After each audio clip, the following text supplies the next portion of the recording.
Buenas tardes, muchas gracias Manuel y muchas gracias Kai por invitarme a participar de esta manera, presentando a mi queridísima amiga Marisa y de camino pues participando con todo el mundo que está aquí ahora esta tarde dedicando su tiempo de la siesta a hablar de cosas que normalmente no interesan mucho a la sociedad. Bueno, se trata de que hoy Marisa quiere bueno, hacer una serie de reflexiones que den pie al diálogo y al debate acerca de cómo han vivido o están viviendo determinados colectivos vulnerables esta situación de pandemia que tenemos, esta situación que ha sido tan brusca, no esperábamos nadie lo que nos está sucediendo. Estos colectivos vulnerables que especialmente se han visto, si todas las personas bueno, que tenemos una vida más o menos normal, con trabajo, con familia, en fin, si todas las personas hemos estado sufriendo y estamos sufriendo las situaciones tan extrañas que se nos están dando, pues con más razón están sufriendo determinados colectivos vulnerables a los que se referirá Marisa, como por ejemplo las personas privadas de libertad, las personas que están en prisión, como por ejemplo las personas con discapacidad, como por ejemplo las personas inmigrantes que vienen de otros lugares, en fin, a todos esos colectivos se va a referir ella. Ella, como la caracteriza su personalidad, es una persona muy positiva y seguro que, y además nos viene bien una persona así, porque en estas situaciones que son muy dadas a que nos pongamos pesimistas, pues una persona así seguro que nos da un empuje y unas ganas de salir adelante y de encontrar lo positivo, incluso en todo lo que nos está pasando, porque seguro que hay cosas que se pueden aprovechar y que las entidades podemos aprovechar. Bueno, Marisa, como digo, es mi queridísima amiga Marisa, hará como 20 años que nos conocemos y bueno, nosotros empezamos a conocernos por el tema penitenciario, por nuestro interés por las personas privadas de libertad y participamos en un grupo impulsor de los servicios de orientación penitenciaria que todos los colegios de abogados tienen hoy en día, pero también, bueno, hemos hecho muchos recorridos juntos y ella continúa haciéndolo con las adicciones, a través de la Federación Provincial Liberación, a través de la Federación Enlace. También lleva muchísimos años trabajando en materia de inmigración, bueno, de inmigrantes retornados aquí a España. Todavía lleva ya años pues, siendo una de las personas que coordina la comisión o la subcomisión de Derecho Penitenciario, de Servicios de Orientación y Asistencia Jurídico-Penitenciaria del Colegio de Abogados de Sevilla y pertenece a la subcomisión estatal, también ha estado mucho tiempo. En fin, que no va a saber ella de este tipo de colectivos, que además ha estado haciéndole un seguimiento diario y muy meticuloso durante todas estas semanas que llevamos desde mediados finales de febrero, antes de la declaración del estado de alarma. Persona que ha estado ahí vigilante con su lupa, teniéndonos informados a todos los que estamos aquí dedicándonos a estas cuestiones. Y bueno, pues sin más, le vamos a dar a ella la palabra para que abra el tema, para que entremos en calor y después podamos debatir. Marisa. Bueno, pues nada, bueno, ante todo, muchas gracias primero también a CAIS por invitar a Alternativa Jurídica, que bueno, pues somos 9... Ay, perdón, se me olvidó decir Alternativa Jurídica que forma parte de CAIS. Claro, era lo primero que tenía que haber dicho. Menos mal. Nada. Estas son las cosas del directo que en casa, porque como nos conocemos tanto, pues pasa lo que pasa, ¿no? Pero bueno, en ese sentido yo comento eso, que estamos muy agradecidos a la invitación de CAIS como Alternativa Jurídica, que aunque yo sea la cara visible, pero bueno, que detrás de esto hay un gran equipo de nueve compañeros y compañeras, pues que estamos siempre ahí a una, ¿no? La verdad es que me emociona mucho el No te esperaba, Carmen, como mi presentadora, mi amiga del alma, mi salvadora, mi todo. Entonces, bueno, empezamos la tarde con una positividad perfecta y absoluta porque, bueno, además el tándem de trabajo y de amistad, aparte de llevar una bueno, pues muchos años atrás también hay una relación muy, muy especial, ¿no? Yo lo que pretendo con esta tarde es que, bueno, pues que estemos relajados, que estemos desde un punto de vista de nuestros sofás tranquilamente, sin dormirnos, eso sí, que no que se trate de que yo esté hablando constantemente, sino poner encima de la mesa reflexiones, debates, traer cuestiones que nos interesan a todas las personas que estamos metidas en este mundo. Por supuesto, nos referiremos a los colectivos pues, con los que estamos más familiarizados en nuestro trabajo, ¿no? Y en todo momento pues, nos ofrecemos a profundizar en alguna cuestión que concretamente por el tiempo o por el desconocimiento de mi parte o del resto del equipo no pudiéramos abordar ahora, pues nos hagáis extensiva la pregunta y nos comprometemos, por supuesto, con posterioridad a contestarla. También me gustaría que cada uno de los colectivos o de las personas que están viviendo este tiempo pudieran exponer también sus experiencias, no solamente que estuviéramos nosotros hablando todo el tiempo, ¿no? Tal como yo me lo he planteado, he pensado que primero era necesaria una introducción con un nexo común, un denominador común de todos estos colectivos. Yo empezaría abordando el tema de la denominación vulnerable. Yo diría que es utilizar una palabra amable para colectivos a los que siempre nos referimos como invisibles, incómodos, con carencia de interés, con carencias de política. En general la sociedad como que sabe que existen, pero bueno, vale, bien, ¿no? Entonces, nuestro compromiso desde las entidades sociales es hacerlos visibles, introducirlos dentro de la sociedad y que, por supuesto, no tengan estigmas y diferencias y pelear porque sean un colectivo que esa vulnerabilidad, bueno, pues que nos ayude en todo, ¿no? Todos tienen, como os he dicho, por eso he querido empezar con esta introducción, tienen un antes del COVID, un durante y un post-COVID. Pero ese hilo común, conductor, nos lleva a lo mismo siempre, una falta de políticas específicas, eficaces, carencia de recursos humanos y económicos, y problemáticas que ya teníamos antes, pero que ahora en esta situación se agudizan mucho más. Por ejemplo, las familias que no llegaban a fin de mes, o como dicen algunos humoristas, ¿no? Me sobra mes al final de la paga, ¿no? Entonces dice, vaya por Dios, el colmo del gasto, ahora mascarillas obligatorias. A una familia con economía que no llega y que está hasta donde del borde, dice, ahora 110 euros, una familia, por ejemplo, de 4 personas, 110 euros o 200 euros al mes, ¿de dónde los saco, no? Vamos a luchar como entidades para que se implemente algún tipo de ayudas para este colectivo. Eso por una parte. Por otra parte, en común, ¿qué tienen todos estos colectivos? Nosotros estábamos acostumbrados a trabajar con ellos, a unas dinámicas ya hechas. No quiero decir que estuviéramos acomodados en esas dinámicas y ya como que impartimos nuestra lección y fuera, ¿no? Ale. No significa eso, pero sí que podíamos hacer una reflexión de todo esto y es hacer un esfuerzo, reinventarnos, la forma de intervenir con las personas, buscarle el lado positivo, como decía Carmen, de todo esto. El COVID nos ha traído muchas cosas y tenemos que aprovechar para buscar experiencias y formas nuevas de trabajar. El otro día Manuel y yo hablábamos de esta problemática y, por ejemplo, en el ámbito de la discapacidad. Comentábamos que muchas entidades y profesionales estábamos acostumbrados a trabajar con la discapacidad llevándonos y agrupando a estos usuarios a puntos, a dispositivos, a concentraciones y sacándolos de su entorno. Esta problemática del COVID nos ha hecho que nos vayamos con el confinamiento a no poder agruparlos y tener que ser nosotros como profesionales los que nos desplazamos a su entorno, sus entornos sociales, sus entornos familiares, y esto ha reportado muchísimos beneficios.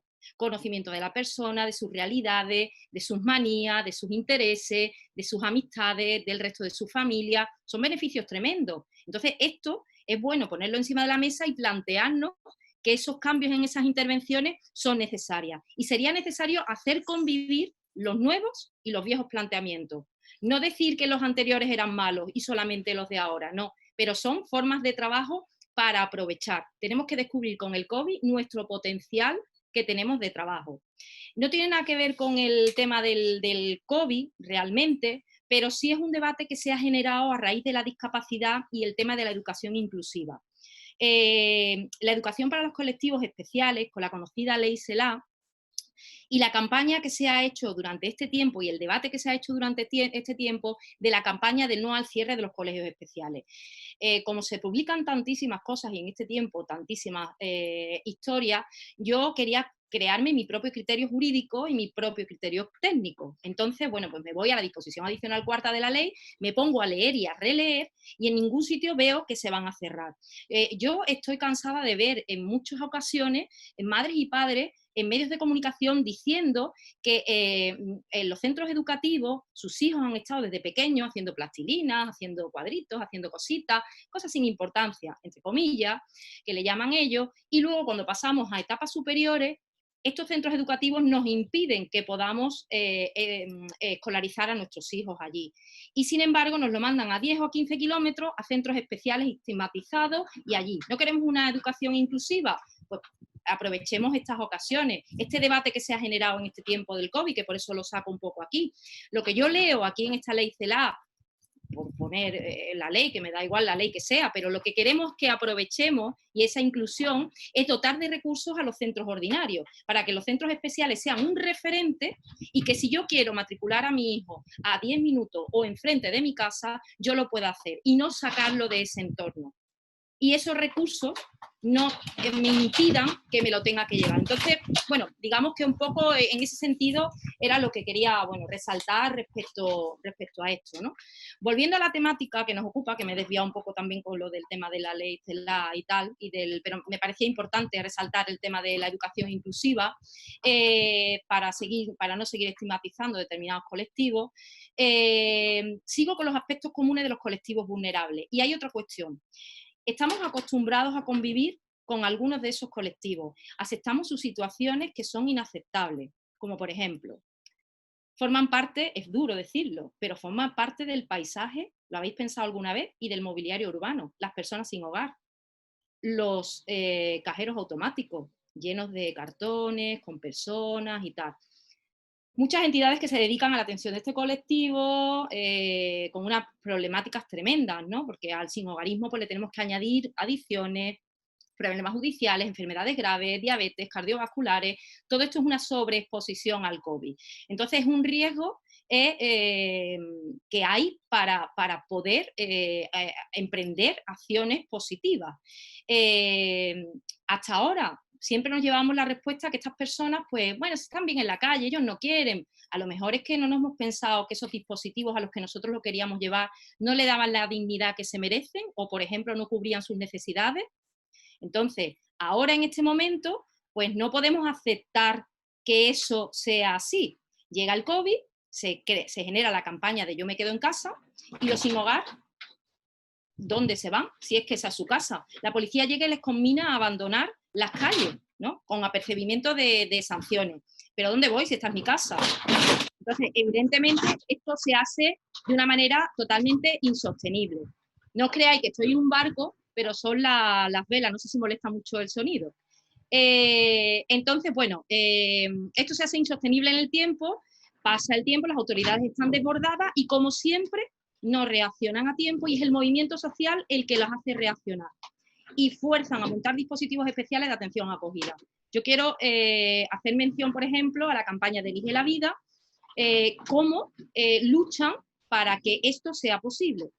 Y yo me pregunto, ¿esto es un problema de salud pública ahora por el COVID? ¿Pero antes no era un problema de salud pública? Estas personas en la calle tiradas y sin ninguna expectativa y demás.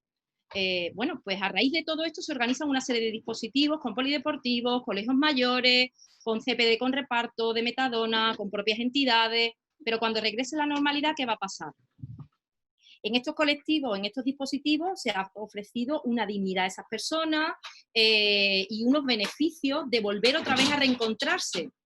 Y os recomiendo que os metáis en las redes sociales, por ejemplo, esta que os comento de Elige la Vida, de Yo me quedo en calle.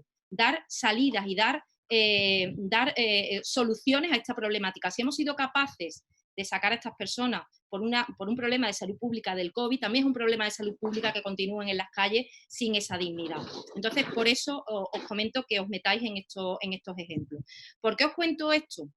pues no es porque me quiera ir por las ramas, que yo también me voy muchas veces por las ramas, sino porque los argumentos que la administración nos daban a las entidades respecto a las negativas de darnos con la puerta en las narices para decirnos que no, no sirven.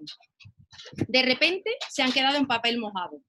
Ahora ya las personas sin hogar admiten irse a estos polideportivos porque se les ha dado una dignidad. Los centros de inserción social se vacían, los centros de internamiento de extranjeros, las prisiones bajan de repente el número de personas presas y se aplican lo tan reivindicado por nuestra parte de las alternativas a la prisión y a las privaciones de libertad. Utilicemos esas herramientas y esos argumentos como pelea del tercer sector y de las plataformas que se generen al respecto para seguir peleando. Lo que antes no valía y durante el COVID sí, luego más tarde también tenemos. Por eso os digo que existe un antes, un COVID y un post. Y todas esas cosas las tenemos que utilizar. ¿Qué ha pasado ya metiéndonos un poquito más en faena? ¿Qué ha pasado en este periodo de tiempo de estado de alarma? Bueno, pues os comento que, bajo mi punto de vista, este tiempo ha golpeado duramente a todos estos colectivos al imponerse unas duras sanciones en la limitación de las restricciones a la salida.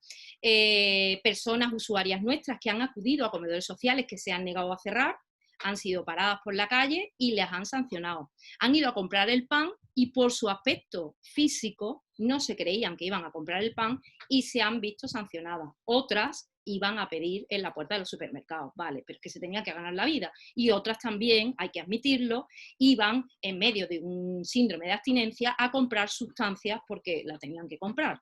Por otra parte están los enfermos con patología dual. ¿Cómo le explicas tú a una persona que tiene problemas psicológicos unidos o psiquiátricos más bien unidos a sus adicciones, cómo le explicas que se tienen que mantener en su casa? Y luego el tema de los discapacitados. ¿Alguien se acordó por parte de las autoridades cuando se hicieron todas las medidas de salidas y no salidas de estas personas que necesitan, que en su casa no se pueden quedar encerradas? ¿Alguien pensó en este tipo de colectivos? Por ejemplo, en Córdoba, una vez que las entidades se pusieron y ya se podían salir y se hizo un movimiento para que estas personas salieran a la calle, enfermos personas con discapacidad que no necesitaban acompañamiento de terceras personas, salían a pasear libremente por la calle y la policía les ha sancionado. Y tenemos muchas sanciones de este tipo. Se generó un movimiento de las policías de balcón que los increpaba y a esto se le añadía un doble sufrimiento. Y ahora pues se inventó otro movimiento, salir con ropa azul, salir con... Eso tenemos que olvidarnos ya de tanto estigmatizar y tanto señalar a las personas que tienen una diferencia respecto a las otras que se puedan llamar normales, ¿vale? Por otra parte, es un tiempo en donde se enfrentan derechos. Se enfrenta el derecho de la vida, el derecho de la salud, por una parte, y el derecho, por otra parte, a tener una posible restricción de las salidas, ¿vale? Que es el derecho a la libertad. Primero, pues se implementan medidas como tratamiento, confinamiento, test, cuarentena, distintas sanciones y, por último, la geolocalización. ¿Qué podemos decir de la geolocalización? En Francia, por ejemplo, lo que dicen por ahora es la máxima agencia de protección de datos, dice que no vulnera la intimidad y la libertad respecto a las personas. En España no conocemos realmente qué va a ocurrir, si se van a implementar este tipo de medidas o no. Ya iremos viendo en qué medida pues, la injerencia al derecho o de la intimidad pues, se puede justificar. En materia de sanciones, ¿qué podemos decir? Primero, que como hemos dicho, afecta a todos estos colectivos vulnerables. Las multas van a empezar desde los 600 euros porque se está utilizando la Ley de Seguridad Ciudadana. Pero en esto las entidades tenemos un papel importantísimo. Toda persona, todo usuario que llegue a nuestras manos una sanción, tenemos que recurrirla. Os digo, el equipo jurídico, ¿qué ha hecho? Se hizo con las instrucciones que se les dieron a las subdelegaciones del gobierno para redactar las sanciones. Teniendo esto y teniendo también un poco las bases de las argumentaciones de una parte de la abogacía del Estado, hemos realizado un modelo de alegaciones. ¿Qué debemos utilizar? También teniendo en cuenta que los plazos administrativos empezaron ayer, pero que si nos vamos a la disposición adicional tercera del reglamento, del Real Decreto de Estado de Alarma, del 463 de 2020, en ningún momento habla de que el expediente sancionador, el procedimiento sancionador esté paralizado. Al contrario, dice que seguirá adelante, con lo cual también es una herramienta muy importante utilizar, que se ha generado una vulneración de los derechos fundamentales tremendo, el derecho a la defensa. En este momento que tenemos coartada la libertad de movimiento, me parece bastante importante que esto lo hagamos resaltar en nuestros escritos, poniendo, por supuesto, a disposición de todos vosotros ese escrito de alegaciones que hemos hecho. Ya os digo que estamos a vuestra disposición.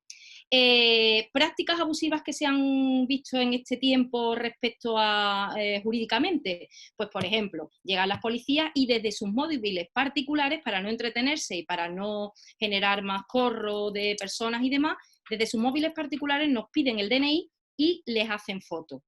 No nos entregan, digamos, la protección de datos donde queda, ¿no? No nos entregan acta de infracción de los derechos que hemos, o de los hechos que hemos cometido y que hemos vulnerado, ¿vale? Estas denuncias, básicamente, en lo que se basan es el incumplimiento de las limitaciones o restricciones pues, sobre la libertad de circulación, los derechos, todo va enfocado a reducir la movilidad, por supuesto, para evitar contagios, ¿vale? Pero tenemos herramientas. Y os digo dos herramientas. Las fuerzas y cuerpos de seguridad del Estado que intervienen son estatales, autonómicas, locales y las Fuerzas Armadas. Y el Real Decreto habla del procedimiento sancionador con arreglo, este tipo de cuerpos podrán realizar denuncias con arreglo a las leyes, de una manera vaga y genérica, ¿vale? ¿Esto qué quiere decir? Que cada cuerpo va a poder poner denuncias respecto a las competencias que tenga. Si la policía local tiene competencias, por ejemplo, en tráfico, no me puede sancionar por irme más allá del kilómetro en el que me he ido.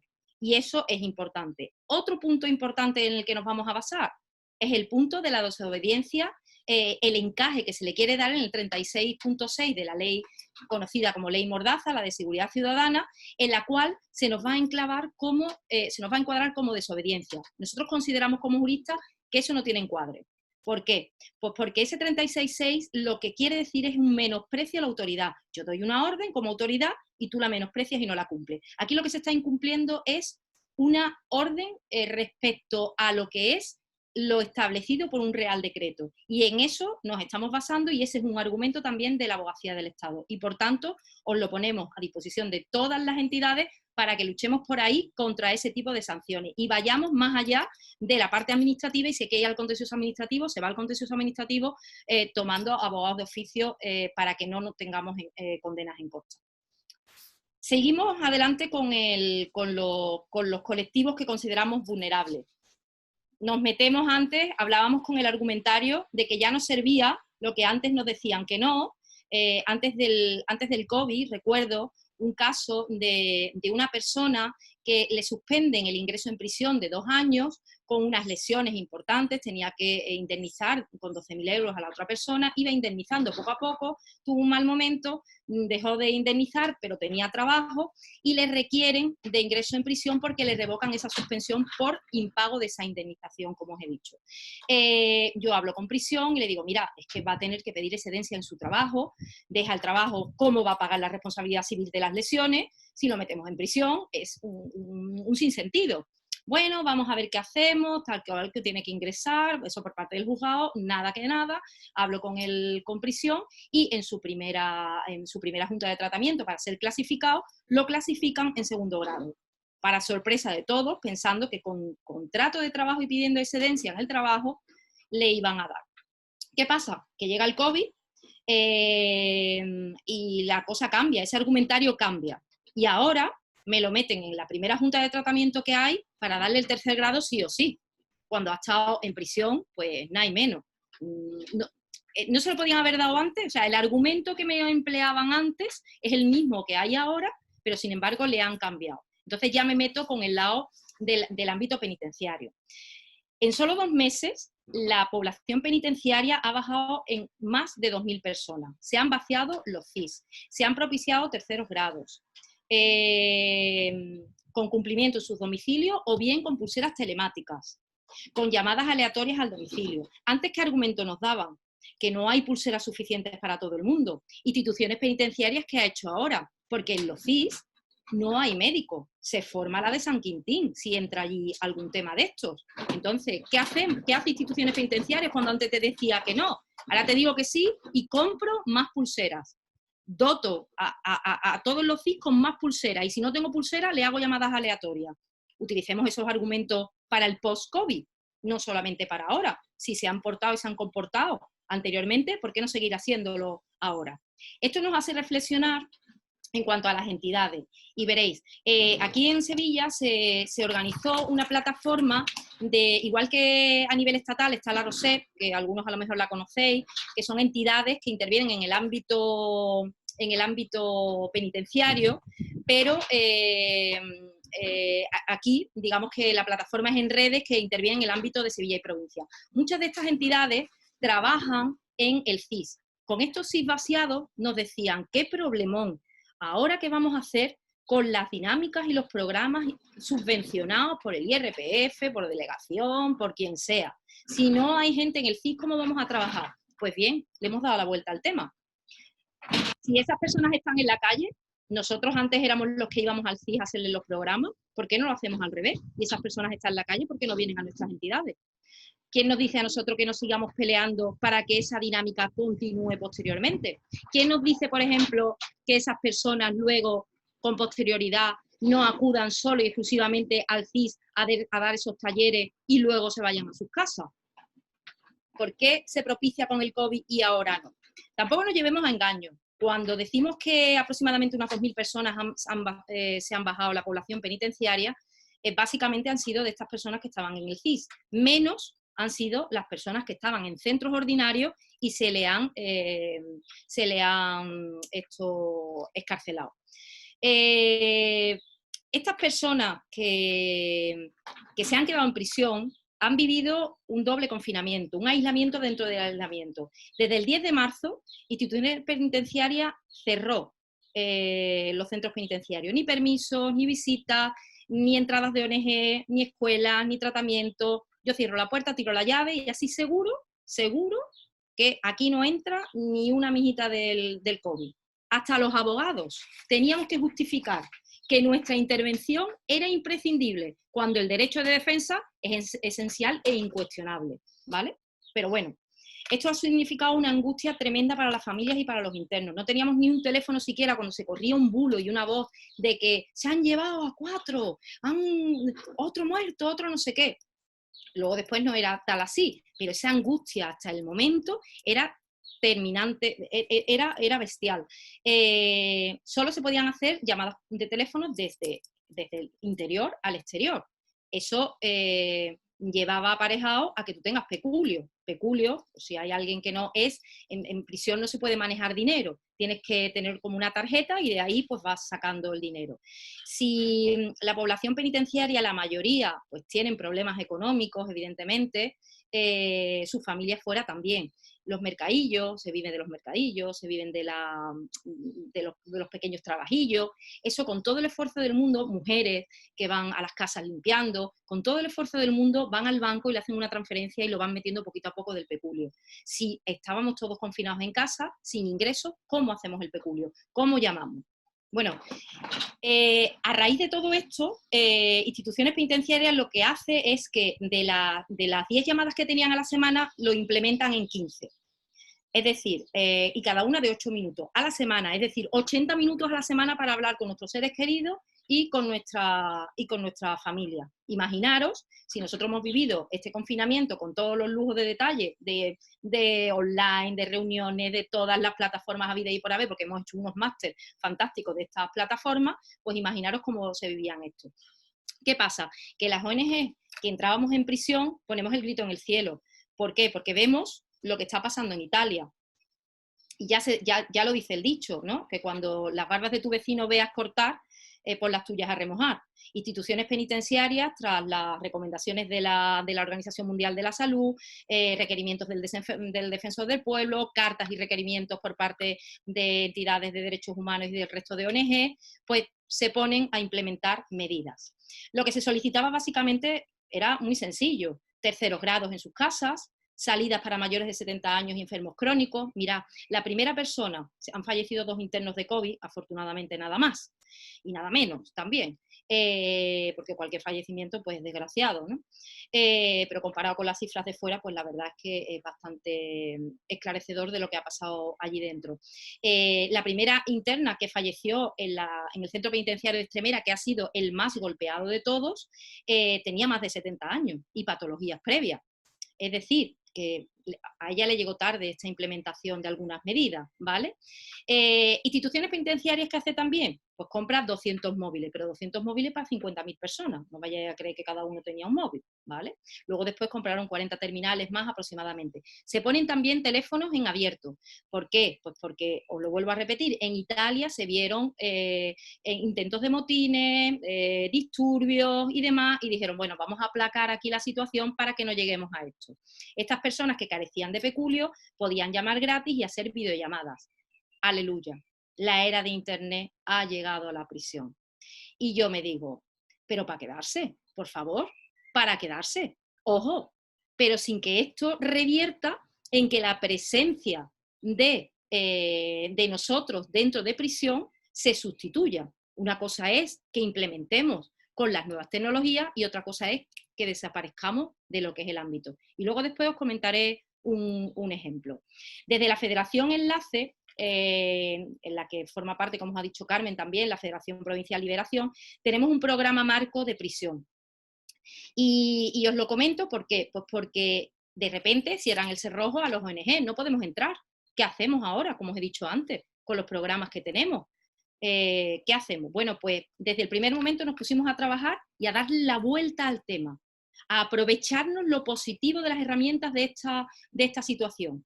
¿Qué hacemos? Pues primero implementamos una atención telefónica, hacemos carteles y los llevamos a todos los módulos diciendo somos la Federación Liberación, ASPA, Enlace, no sé qué, no sé cuánto, estos son nuestros teléfonos, os tendemos la mano, llamarnos. Cuando entran los teléfonos y hay una instrucción de instituciones penitenciarias que nos permiten una atención con videollamada, atención con videollamada. Les mandamos dinámicas a las psicólogas. Por ejemplo, en Sevilla 2 podemos comentar que en el módulo Payen, a través de las psicólogas, se ha hecho un grupo de WhatsApp, para que veáis que cuando se quiere se puede, y se hace una coordinación estrecha, se le mandan dinámicas, se las ponen a los internos que están en el Payen. El Payen son las personas que tienen problemas de salud mental y están dentro de prisión pese a ello. Se ha hecho coordinación con los directores de las prisiones, con sus directores de tratamiento, de régimen, se han intentado agilizar acumulaciones de condena, se han enviado cartas personalizadas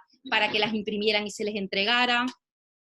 En fin, y en definitiva, lo que hemos hecho es reinventarnos, salir de nuestras dinámicas que teníamos de lunes, martes o miércoles o jueves, ir a prisión con nuestro listado de personas tal, que por supuesto sirve y es un ojo para ver qué se está haciendo, pero salimos de estas dinámicas e innovamos. Y ojo con una cosa que os comento. Si la prisión es un lugar hostil para todo el mundo, para las personas con discapacidades, ya ni os cuento. ¿Y por qué os digo esto? Porque tenemos personas, aunque no parezca, tenemos personas sordas o mudas en prisiones, tenemos personas ciegas en prisiones, y estas personas sordomudas que tienen derecho a utilizar las comunicaciones orales, en su vida podían hacerlo. ¿Por qué? Evidentemente, no hace falta que lo explique. ¿Qué pasa? Que han llegado las videollamadas, y espero que sean para quedarse, y bienvenida a la era de la tecnología, y por fin han podido tener comunicaciones con el exterior por parte de así. Por tanto, considero que nos queda mucho trabajo por hacer, en todo, pero en el aspecto de prisiones, que es donde estamos ahora también. Volvemos al inicio de nuestra conversación, en el que yo redundaba en la falta de recursos humanos, de recursos materiales. Todas las carencias que veíamos anteriormente, vemos que ahora en estos tiempos se notan mucho más. Centros penitenciarios sin médicos, siguen ahora sin médicos, se pierden citas. La sanidad penitenciaria desde el 2003 se tenía que haber traspasado a las competencias de las comunidades autónomas y que tuvieran una sanidad penitenciaria digna y en igualdad del resto de los ciudadanos que están en el exterior, y por tanto nos toca a nosotros como tercer sector hacer una incidencia política para eso, para esas transferencias en materia de sanidad penitenciaria, para tener un plan de desescalada real, para que los tratamientos, no olvidemos que el 70% aproximadamente de las personas que están en prisión tienen problemas de adicciones. Y ahora mismo los tratamientos están ahí en el aire. El otro día estuve hablando con el subdirector de tratamiento y me dijo que ya cuando quisieran los equipos de prisiones de los CPD podían volver otra vez a entrar con todas las medidas de seguridad. ¿Y por qué digo yo que pese a utilizar las tecnologías, y os dije, os voy a comentar un ejemplo bastante importante, que seguro que Carmen, que está por la zona, lo ha oído también. Pues tenemos que estar muy presentes, pero que muy presentes dentro de prisión y no sustituir nunca las tecnologías por nuestra presencia. Veréis, en este tiempo hubo un intento de revuelta, motín, protesta en el patio, no se querían meter, eran demasiadas pocas horas en el patio. Tener en cuenta que para que no hubiera contactos entre ellos han tenido que pasar muchas horas dentro de las celdas y literalmente les puso carteles por los módulos diciendo ahí están las sanciones, el que avisa no es traidor y que cada palo, cuando pase esto, que cada palo aguante su vela. Evidentemente, un interno llamó por teléfono a una de las entidades con las que entramos y nos lo puso en conocimiento y llamamos, bueno, pues se hicieron cartas al defensor del pueblo, a instituciones penitenciarias y esto se consiguió que se abriera un expediente y una investigación. Luego salieron sindicatos a favor del director, que era una buena persona, no decimos que sea una mala persona, pero me parece que en esos términos y más en este momento de tal angustia no se puede amenazar de esta manera. Otro ejemplo que os pongo, el Servicio de Orientación Jurídica Penitenciaria de Sevilla, cuando nos cortan el grifo, que ya os digo que el derecho de defensa por locutorios no había ningún problema para que hubiéramos seguido acudiendo, no queremos que se pierda y implementamos una atención telefónica. En Sevilla 2, por ejemplo, notamos que hay pocas llamadas, nos llaman internos que ya tenían nuestros teléfonos de antes y dicen no conocemos nada y hacemos una queja a instituciones penitenciarias. Inmediatamente descuelgan el teléfono a los centros penitenciarios y ahí estaban las entidades, dando la cara, porque aunque nosotros no entrábamos dentro, tenemos posibilidades de estar ahí, siempre presentes. Por tanto, es muy importante esa presencia y que sigamos ahí. Una cosa que os digo donde tenemos que trabajar mucho ahora, y Carmen también seguro que sabe mucho del tema por su profesión también, mi amiga, el plan de choque judicial. El plan de choque judicial para evitar el colapso de la justicia en materia penitenciaria, en lugar de coger la argumentación de la subcomisión que se ha hecho de expertos en materia penitenciaria, lo que se ha propuesto para no colapsar a las audiencias provinciales es quitar de golpe el recurso de apelación en materia de permisos. Y así ya, si los jueces de vigilancia penitenciaria ya deciden, ¿para qué vamos a darle la posibilidad de recurrir en los permisos? Si lo que vamos a hacer es colapsar las audiencias provinciales. Esto tenemos que luchar como sea a través de las plataformas para que no llegue nunca a que hagamos una reforma de este tipo que vulnera, por supuestísimo, todos los derechos de las personas presas. Al hilo de lo que decíamos antes del 70% de personas con adicciones dentro de prisión, me preocupa mucho el tema de los ingresos en comunidades terapéuticas por el 182. No solamente el ingreso por comunidades terapéuticas de las personas que vienen en la calle. Tenemos un escollo ahora. ¿Cuál es? Pues la realización de los PCR. Antes, aquí en Sevilla ahora mismo, con un periodo de 72 horas, las personas que vienen de la calle son derivadas al hospital militar para que se hagan esas pruebas.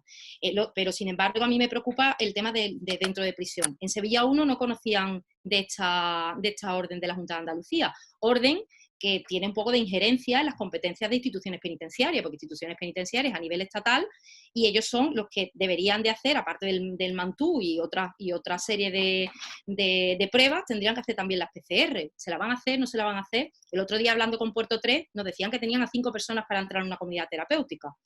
Tendremos que coordinarnos. Desde Enlace os comento que se están haciendo actuaciones para que se coordine la Junta de Andalucía con la Consejería junto con instituciones penitenciarias y que esto no pase. Ahora bien, ¿qué podemos aprovechar del lado positivo del COVID? Pues las nuevas tecnologías. Y en estas nuevas tecnologías para adicciones, el equipo jurídico ha preparado un protocolo para ofrecer a las comunidades terapéuticas, para ofrecer a los equipos de prisión de los centros penitenciarios, para ofrecerles también a los centros comarcales, y evitando desplazamientos y que la atención se rompa, porque sabéis que muchas veces las comunidades terapéuticas ingresan personas que a lo mejor en Sevilla yo las he estado atendiendo y se van a Almería. Mi compañero de Almería lo va a seguir atendiendo de mil amores, ¿vale? Pero si nosotros ofrecemos ese protocolo con esas nuevas tecnologías para hacer videollamadas de atención con citas programadas que podamos seguir atendiéndolo, sería una maravilla por mi parte.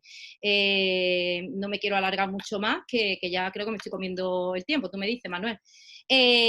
Por tanto, son nuevas propuestas que queremos que lleguen y se están proponiendo para que lleguemos a más personas, pero no solo con calidad, sino también con calidez.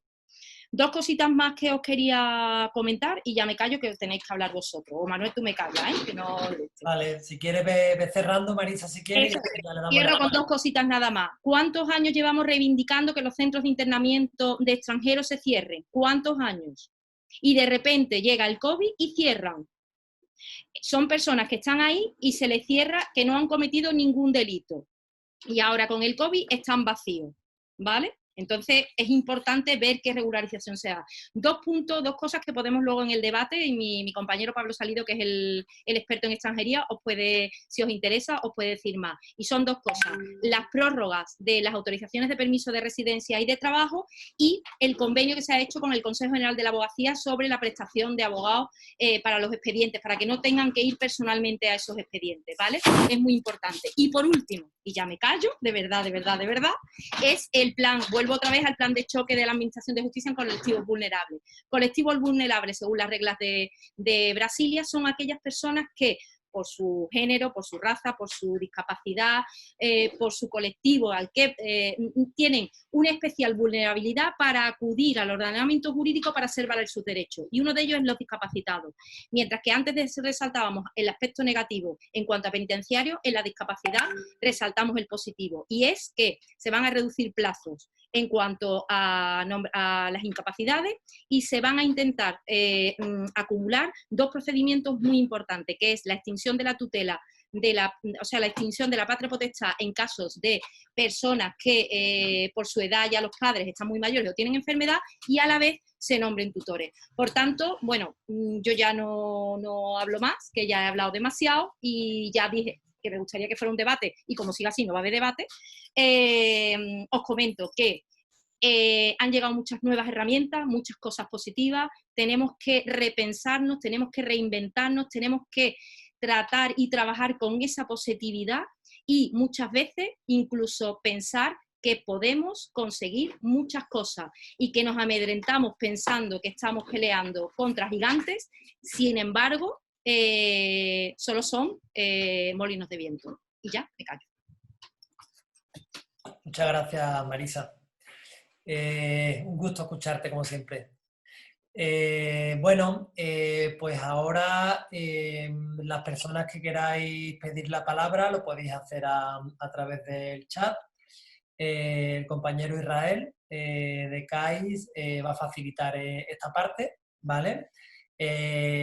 Así que os irá abriendo el micro a las personas que queráis comentar algo. Y bueno, en el ratillo que nos queda, incluso si queréis, en vez de terminar a las 6, podemos alargar 5 o 10 minutitos más. Ya vamos viendo, depende cómo vaya. Mira, ya está, ya hay gente que está pidiendo la palabra. Isra, si te parece, te dejo a ti para que vayas. Sí. Vale, perfecto. Buenas tardes a todas. Gracias, Manuel. Gracias, Marisa. Irradias positividad, ¿eh? La verdad que es increíble. Bueno, yo agradecerte muchísimo la intervención. Me ha parecido muy interesante. Y no sé vosotros, bueno, ya hay algunas palabras pedidas. Yo le voy a dar ahora la palabra a Pablo, rápidamente, pero antes una reflexión. No es duda ni nada. Pero me parece muy curioso cómo, en función de los colectivos que hablemos, esta situación del COVID y vemos que la que vendrá después, digamos como que sin quererlo, está afectando positivamente a muchas reivindicaciones que se hacían con respecto a determinados colectivos y está afectando negativamente a otras. Digamos como, bueno, pues nos quedamos en casa sin poder salir, pero resulta que todo nuestro entorno mejora, se reduce la polución, las emisiones de CO2, es decir, como digamos que así sin querer, ¿no? Como que tiene como muchas repercusiones positivas y también negativas. Y hay como una serie de aspectos que hay que tener muy en cuenta, por un lado para reivindicar, pero por otro lado, no solamente para reivindicar, sino para poner en valor y que nos sirvan para ir dando los próximos pasos para garantizar la mayor protección de todos los colectivos vulnerables. Bueno, me resulta curioso, ¿no? Como que están surgiendo mejoras en situaciones de protección de colectivos de forma casi inesperada, ¿no? Simplemente, bueno, me resultaba curioso. Yo, si os parece, tengo aquí a Pablo, a Carmen y no sé si alguien más, si queréis intentar un poquito de brevedad para que nos dé tiempo si hay alguna otra palabra, y si alguna persona más quiere intervenir, aquí tenéis, ya sabéis que aquí abajo tenéis una manita en los participantes, tenéis una manita en la que podéis darle, o directamente por el chat comentáis lo que sea o me pedís la palabra y yo os la voy dando, ¿vale? Pablo, cuando quieras. Sí, hola a todos y a todas. Gracias, Israel y Manuel. Y felicidades, Marisa, por la intervención, que ha estado estupenda. A mí me ha gustado muchísimo. Mira, solo informar de que por mediación de la compañera Marina se va a facilitar un documento breve, lo más sintético posible, referido a la situación administrativa, sobre todo en la que han quedado las personas inmigrantes como consecuencia de determinadas medidas que la Administración se ha visto precisada a adoptar como consecuencia del coronavirus. Entonces, ese documento, no sé si, supongo que Marisa os lo habrá enviado o está por enviar. En cualquier caso, ya está elaborado. No quiero extenderme, pero un minuto para resumir las medidas, porque yo supongo que a través de los medios de comunicación algunas de ellas habrán llegado de oídas. Algunas son más o menos ciertas y otras bulos, ¿vale? Sobre todo han sido consecuencia de la situación que no hemos visto a medida que avanzaba la pandemia. La primera sí medida importante se adoptó en fecha 7 de abril y eran unas medidas adoptadas por la Dirección General de Migraciones para flexibilizar, en resumen, la movilidad laboral, ¿vale? ¿En qué consistían esas medidas? Pues aquellas personas que tuvieran un permiso de trabajo limitado, por ejemplo, a un sector determinado o a un territorio determinado, a una provincia o a una actividad, se le deslimitaba ese permiso y podían trabajar en cualquier provincia, en cualquier ámbito provincial. También se les posibilitaba a las personas migrantes también la posibilidad de trabajar, sobre todo en el régimen agrario, de forma compatible al percibo de la prestación de desempleo. Y también, sobre todo, una medida pensada para trabajadores de temporada que no son residentes, pero que vienen con estancias de no más de 9 meses, normalmente para temporadas, por ejemplo, la fresa de Huelva o cosas así, que se les prorroga como mínimo por 3 meses más desde que cese el estado de alarma, la autorización para trabajar, ¿vale? También a determinados estudiantes entre 18 y 21 años también se les concede la posibilidad de trabajar pese a no tener autorización para ello, ¿vale? Son gente que son o bien residentes o están en situación de estancia y que pueden trabajar. Luego, otra medida excepcional que se adoptó ya casi al final, en fecha 20 de mayo, fue, en síntesis, prorrogar la autorización. Es decir, las que vencieran durante el periodo de alarma o 90 días antes, se le va a prorrogar por 6 meses más desde que termine el estado de alarma. Pensad que si va a terminar, como dicen, no sé si el 21 o el 22, parece ser que va a terminar, pues 6 meses más, es decir, pues prácticamente hasta diciembre, ¿vale? Esas son las medidas, a grosso modo, que puedo explicar aquí verbalmente, sin perjuicio, como digo, que tenéis el documento ya elaborado. Y a colación de lo que ya ha apuntado tú, Irra, anteriormente, y también ha apuntado Marisa, estoy totalmente de acuerdo que algunas medidas que han surgido un poco como consecuencia del estado de excepcionalidad, pues yo presumo que tendrán que venir casi para quedarse.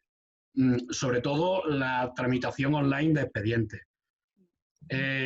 Todos los expedientes de extranjería, todos, que sean iniciales, exigen la personación presencial del interesado en el órgano competente para la tramitación, sus delegaciones de gobierno o comisaría de policía cuando es asilo, ¿no? Entonces, muy recientemente, en concreto el 28 de abril, se ha publicado un convenio del Consejo General de la Abogacía Española para que los abogados que quieran y se inscriban en un registro puedan tramitar online este tipo de procedimientos, cualquier procedimiento de extranjería, ¿vale? Esto yo creo que es muy importante porque nos da la posibilidad de agilizar. Y yo veo también que la Administración, a pesar de que ayer se abrieron los plazos, pues no está reaccionando porque prácticamente no hay citas previas ya, se ha bloqueado la web para pedir citas previas.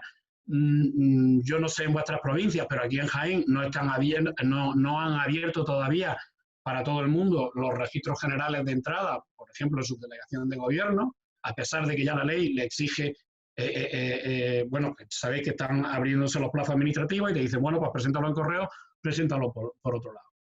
Que es por lo que digo que aunque ya existiera de antes para los procedimientos en general, la tramitación online de expedientes veo que se está consolidando. Incluso en el ámbito judicial lo estaréis viendo que cada vez más te citan para que haga cualquier actuación por videoconferencia a través del sistema circuit o el que sea, ¿no? En la mayoría de los procedimientos en los que es posible. Y nada más, quería dar esa pincelada.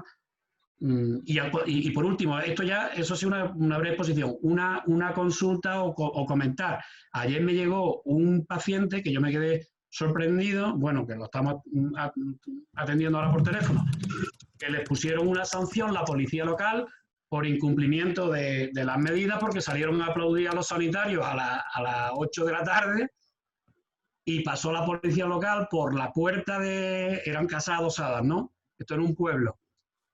Y se les quedó mirando la policía local y luego toda la calle recibió la sanción correspondiente sin haber sido identificados los que estaban en las terrazas o en los balcones. Es decir, que le llegó a todos los vecinos del barrio su respectiva sanción y algunos estaban hasta fuera de la casa. Es decir, que sin identificar están viniendo hasta sanciones por incumplimiento, ¿no?, de las medidas de orden. Yo eso lo veo una barbaridad, desde luego. Yo creo que eso es perfectamente defendible. Gracias, Pablo. Nada, a ti. Yo también espero que muchas de las actuaciones o de las incorporaciones que están sucediendo sean para quedarse y que no se queden precisamente esas extralimitaciones, ¿no?, a nivel de derechos, que también es un miedo que tenemos muchas personas, ¿no? Mira, si os parece, hay 3 palabras pedidas. Está Carmen Martínez, está Carmela y Isabel Guirao. Intentamos ser breves, ¿vale? Y si os parece, extendemos yo creo que por lo menos 5, 6, 7 minutillos para hacer el cierre de la sesión, ¿vale? Así que bueno, Carmen, cuando quieras, Carmen Martínez.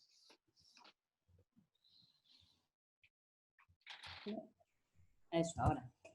Bueno, yo lo que quiero es hacer una reflexión general. A ver, ha quedado claro por lo que ha estado comentando Marisa, también Pablo, que se pueden hacer muchas cosas, que no tenemos que venirnos abajo, sino todo lo contrario. En fin, eso ha quedado muy claro. Y la reflexión que yo quiero hacer es respecto a uno de los aspectos que ha tratado Marisa, que es la incidencia política. A ver, yo no conozco a todas las entidades de CAIS, pero bueno, me hago una idea, conozco a muchas de ellas, pero sí parto de una premisa, y es que todas queremos y todas trabajamos por una sociedad mejor, una sociedad más justa, una sociedad más colaborativa, precisamente es un signo identificativo de CAIS, ¿no?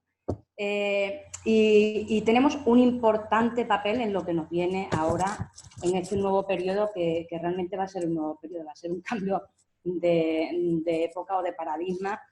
Hay una cosa muy clara, que es que se ha demostrado o nos han dado la razón a algunos y a algunas que el estado del bienestar no puede ceder más. No puede ceder más. Entonces, Eso queda muy claro. Ahora tenemos una incertidumbre de qué va a pasar en este futuro que se nos avecina. Y ahí es donde digo que tenemos un importante papel nosotros y nosotras. Aquí va a haber dos opciones que se están atisbando ya. Una es, lo digo a grosso modo, una opción o una tendencia a un autoritarismo muy grande en aras a protegernos vete a saber de qué, ahora es un virus, mañana vete a saber.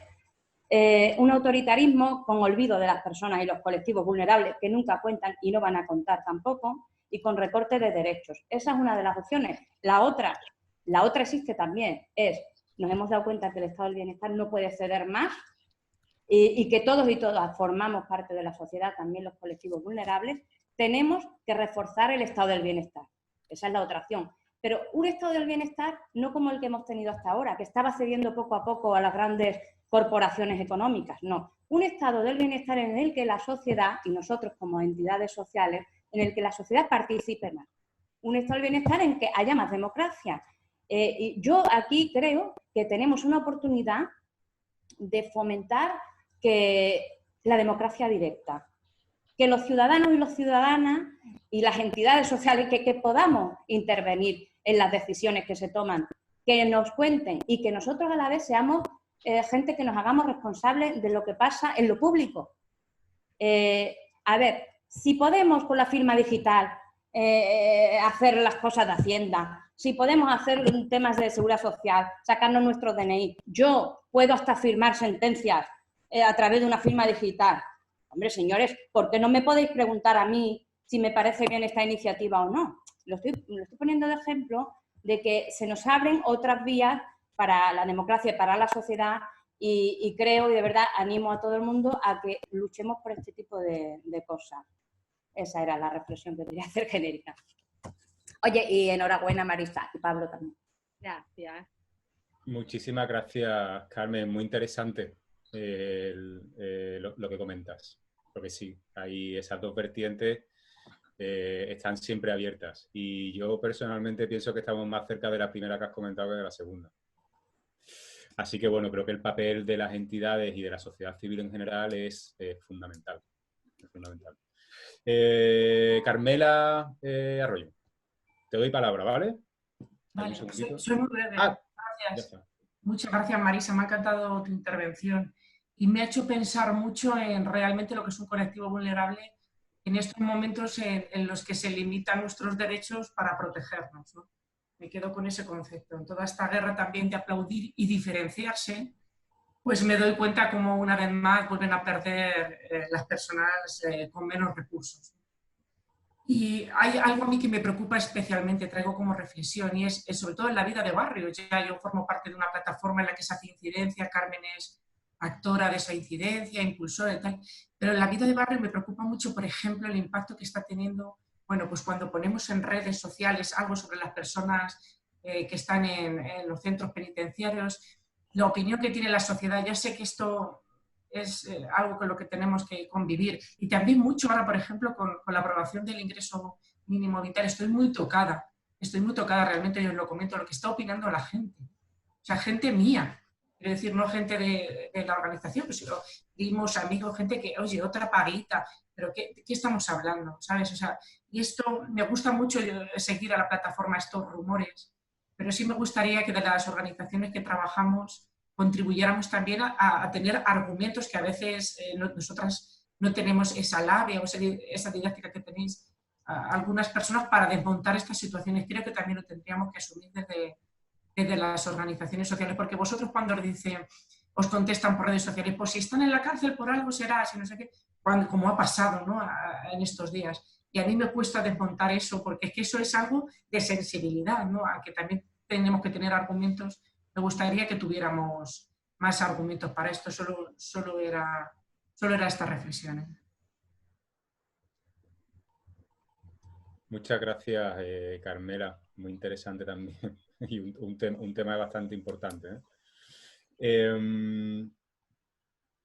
Isabel Guirao. Hola, buenas tardes. Bueno, Marisa, hace un descubrimiento, me ha encantado. Me ha encantado porque no te conocía, el resto de la gente sí, pero yo estoy en el mundo de la discapacidad y no, y todos estos temas me pierdo un poco y me ha encantado. Así que ya te tengo apuntada y gracias, ¿no? Pablo también, interesante.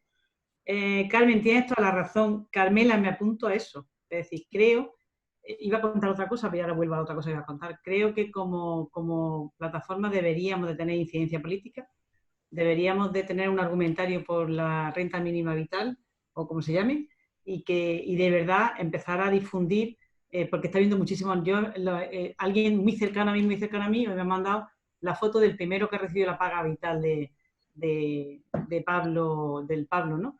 Como ellos dicen, ¿no? Y es un tío tocándose los huevos en un sofá, ¿no? Esa es la primera cosa que me ha llegado, ¿no? Entonces me parece, y además de alguien súper cercano, que es lo que tú dices, Carmela, que no es gente que no está en el mundo, ¿no? Sino que nos está oyendo todos los días y que sabe por lo que trabajamos, ¿no? Entonces me parece que eso deberíamos de tener un argumentario y empezar a difundirlo como entidades que hay, o subir alguna plataforma de esta, algún mensaje, alguna cosa, y que todos lo difundiéramos y empezar a tener noticias positivas.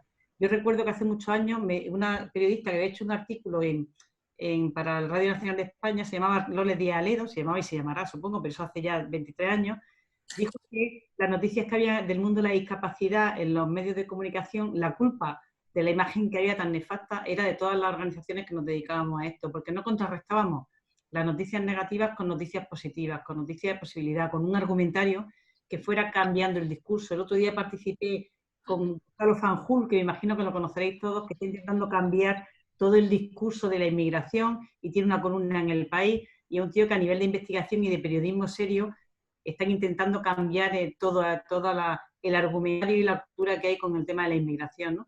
Y decía eso, ¿no? Que efectivamente hay un discurso que no es real, pero que se está difundiendo por las redes y está haciendo muchísimo daño, ¿no? Entonces creo que nosotros, que somos muchas organizaciones, deberíamos de hacer esto. O sea, que me apunto a lo que estáis diciendo. Y por lo que yo quería haber participado era, Marisa, a mí me preocupa mucho. Yo conocí el modelo de la UTE, que supongo que lo conoceréis todos, en Villabona, en Asturias, y en aquella ocasión estuve allí como todo un día encerrada allí con aquella gente, y conocí la situación de las personas con discapacidad en las cárceles y que no participaban en esa UTE porque el movimiento asociativo tenía unos programas específicos, que allí tenían sus chiringuitos dentro de las cárceles, que trabajaban con ellos, el movimiento en el que yo trabajo, ¿eh? Me acuerdo que entonces me puse en contacto con el colectivo, y monté ahí un pequeño pollo, y aquello se quedó, pero nada más, ¿no? O sea, ahí se quedó la historia. Las personas con discapacidad en esta pandemia se han vuelto todas, menos 16.700 personas que están en residencias, 16.700 personas que han estado aisladas en la residencia, donde también ha habido muertos y no se ha dicho en ningún sitio de la televisión, han estado ahí, pero es que el resto de las miles de personas que hay han estado en sus casas sin ningún tipo de apoyo, salvo el virtual que hemos podido darle desde las organizaciones, recargando todo lo que era la carga familiar que tienen los cuidadores principales, que son las mujeres, sin poder hacer teletrabajo, han tenido que renunciar a sus trabajos, han tenido que renunciar a un montón de cosas porque se han quedado absolutamente sin apoyo. Eso ha sido una gran oportunidad. Ha sido una gran oportunidad porque ha puesto en valor, tú lo acabas de decir también, Marisa, la importancia de las relaciones, de las amistades, de la vida en los barrios, en la ciudadanía. Y ahora hay todo un proceso de desinstitucionalización muy potente al cual tendríamos que aprovechar. Ayer, rastreando, me encontré que Plena Inclusión ha abierto todo un bloque en su página web de comunidades inclusivas, ¿no? Es decir, ya están trabajando el tema de la comunidad inclusiva que nosotros llevamos reivindicando tantísimos años, ¿no? Y del que somos referencia. En el caso de la discapacidad, nosotros como Todavía nos hemos convertido en una referencia a nivel nacional porque llevamos ya 23 años peleando por eso en el desierto. Y ahora parece que de pronto todo el mundo ha entendido que los amigos son importantes, que las conexiones son importantes y que los vínculos son importantes, ¿no? Igual que en este colectivo, en todo, ¿no? Entonces, yo creo que es una oportunidad tremenda. Yo creo que se ha abierto un mundo de oportunidades y posibilidades para que como movimiento de CAIS pudiéramos utilizarlo en pro de subirnos a eso y adelantarnos a todo lo que están necesitando las asociaciones. Hay muchas asociaciones que quieren desinstitucionalizar, pero no saben cómo. Hay muchas administraciones que están esperando procesos de innovación para la comunidad y no saben cómo hacerlo. Europa viene cargada de millones para temas de inclusión social, cargada de millones del 2021 al 2027, y va a necesitar proyectos para poner en marcha esto. Es decir, creo que como colectivo es la ocasión ahora mismo, las ocasiones las pintan calvas, y a pesar de todas las desgracias que ha habido y todas las tragedias que ha habido en esta historia, se ha abierto un mundo de posibilidades, estoy contigo, Marisa, y de oportunidades brutal, ¿no? Entonces, creo que ha llegado el momento de que como CAIS pues de verdad nos organicemos y reivindiquemos y hagamos presión política y hagamos argumentarios y de verdad tengamos una presencia en un sitio donde ahora mismo lo único que hay son pues tíos que se tocan los huevos, el Malasca que resulta que estos son sus nuevos de pedir a la Guardia Civil, estos son los nuevos que va a poner en su eso, ¿no? Entonces las fotos pues no voy a contar cuál es. Es decir, todas las fotos que están mandando y todos los mensajes son terribles, ¿no? Entonces tenemos, yo me he acordado mucho estos días de Loles Díaz Aledo, ¿no? Tenemos que contrarrestar todas esas noticias con otro tipo de noticias, de argumentarios y en nuestras redes, pum, pum, pum, pum, pum, pum, como una gota que va cayendo y dando por saco todo el santo día con estos otros mensajes, ¿no? Eso era lo que quería. Por cierto, Marisa, son personas sordas, no personas sordomudas. No son sordomudos, son personas sordas. Al no escuchar, no hablan, pero muy pocos de ellos son también mudos, ¿vale? Su órgano fonatorio lo tienen bien. Y cuando hablan... En el protocolo que se aprobó en 2018, pues te vienen una serie de... Y claro, está mal estructurado, nos hacen falta precisamente eso, personas especialistas en temas de discapacidad. Cuando habla de discapacitado, habla de personas con discapacidad, porque así es como quieren. Exacto. Sí. Yo estoy a vuestra disposición, es decir, en el ámbito de la discapacidad me pongo a vuestra disposición en lo que haga falta, porque creo que tenéis un conocimiento brutal y que juntos se pueden hacer muchas cosas. Sí. Estoy muy conectada también con la red de juristas que se ha creado de plena inclusión, que se están especializando en temas de discapacidad, o sea que también tengo muchos amigos en esa red de juristas, ¿vale? Pues ya está. Qué interesante, Isabel. Yo, si os parece, bueno, alguna reflexión final por dar el cierre, y ahora le cedo la palabra a Manuel, aunque ya creo que estas últimas intervenciones han ido un poco, ¿no?, en esa línea de reflexiones. Positivismo y, sobre todo, se abre una nueva, no sé si llamarlo época o un nuevo contexto, que evidentemente, por mucho que quieran o que queramos, no vamos a volver a lo que era nuestra situación y nuestro contexto, y ni el de las personas especialmente vulnerables de hace 2 o 3 meses. Y tenemos que, no solamente que reinventarnos, sino que reinventarnos, pero poniendo el foco en otro lugar donde lo teníamos puesto antes. Y aquí me refiero tanto a sociedad como a cultura y como a protección de personas vulnerables. Es decir, yo muchas veces me cuestiono cuál es la finalidad de determinadas actuaciones, es decir, cuál es el objetivo que se persigue, si es única y exclusivamente el de evitar contagios, si es únicamente el de reducir aglomeraciones para evitar contagios, y si en algún momento se tienen en cuenta la situación y los beneficios que pueda derivar a la persona, o ya directamente al bien común, ¿no?, al bien de la sociedad. Y yo aquí tengo siempre una respuesta muy desesperanzadora. Es decir, creo que las decisiones se toman atendiendo a criterios, bueno, que no son donde hay que poner la atención. La atención es el bienestar de las personas, la protección y el apoyo mutuo que se necesitan con personas especialmente vulnerables, y bueno, y una protección de nuestro entorno más cercano, entre muchas otras cosas, ¿no? Ha salido mucho lo de la incidencia, y yo solamente quería comentaros que desde CAIS precisamente llevamos trabajando esto mucho tiempo, y los días 24 y 25 de junio hay un taller de incidencia para el tercer sector que estamos proponiendo junto con Fresno Consulting, ¿vale? Que son especialistas. Son buenísimos. Sí, son especialistas en incidencia en el tercer sector, cualquier ámbito. Entonces van a ser 2 días, 2 mañanas, que ahora si acaso Manuel puede contar en más detalle, y está cofinanciado. Hemos conseguido cofinanciarlo con CEPES, con el proyecto de CEPES que tenemos con CAIS. Es decir, para entidades socias va a ser un precio muy reducido, y para las entidades no socias también va a ser un precio bastante reducido, no tanto, pero muy, muy asumible. Así que os lo dejo, llegará la información en estos próximos días, si nos ha llegado ya, y os invito a que participéis, porque muchas de las cosas que habéis comentado en esta sesión se van a trabajar. Ese imaginario común, esa serie, digamos, de argumentarios que debemos de tener en cuenta cuando nos sentemos en distintos niveles con la administración.